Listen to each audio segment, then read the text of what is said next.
గతంలో రైతు బంధు దళిత బంధు పథకాల గురించి విన్నాం. కానీ ఇప్పుడు తెలంగాణలో మరో బంధు గురించి చర్చ జరుగుతోంది. రాజకీయ పార్టీల మధ్య మాటల యుద్ధం నడుస్తోంది. అదేంటో ఇప్పుడు ఈ డైలాగ్ వార్లో చూద్దాం. ఆర్థిక కష్టాలున్న మాట నిజమే అయితే మింగ మెతుకులేదు, మీసాలకు సంపెంగ నూనె పెట్టినట్టు వెనకటికి ఎవడో మింగేతందుకు మెతుకులేదట, కానీ మీసాలకు మాత్రం సంపెంగ నూనె కావన్నట. మరి నువ్వే చెప్పబడుతుంది ఆర్థిక పరిస్థితి మంచిగా లేదు, ఇది బాగలేదు, అది బాగలేదని.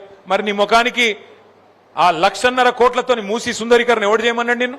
ముఖ్యమంత్రి గారు, రైతు బంధు మీద దృష్టి పెట్టు, రాహుల్ బంధు మీద కాదు. నీ సీటు మంచిగానే ఉంటుంది, ఏం కాదు. ఎందుకంటే మీ పార్టీలో ఏం లేదు ఆడ విషయం అందరికెరికే. నీలాగా దోపిడీ చేయగలిగే శక్తి, నీలాగా ఢిల్లీకి కప్పం కట్టగలిగే శక్తి ఇంకో కాంగ్రెస్ నాయకునికి లేదు. సంవత్సరానికి 1000 కోట్లు ఇచ్చే శక్తి నీకు మాత్రమే ఉంది. సంపదను దోచిపెట్టిరు 10 సంవత్సరాలు నిరాఘాటంగా నిర్విఘ్నంగా.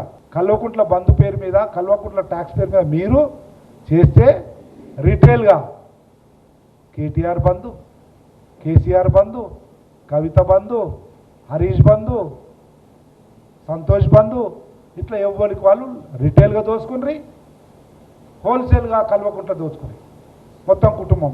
ఈరోజు రాహుల్ బంధు అట. మినిమం ఇంకిత జ్ఞానం ఉండాలి. What non sense your talking, what kind of message your giving ఆలోచన చేసుకోవాలి. ఒక చదువుకున్న వాడిగా, 10 సంవత్సరాలు ఈ రాష్ట్రాన్ని పరిపాలించిన వాడిగా విమర్శ చేసేటప్పుడు సమంజసంగా, సందర్భోచితంగా ఉండాలని చెప్పి కోరుతా ఉన్నాం.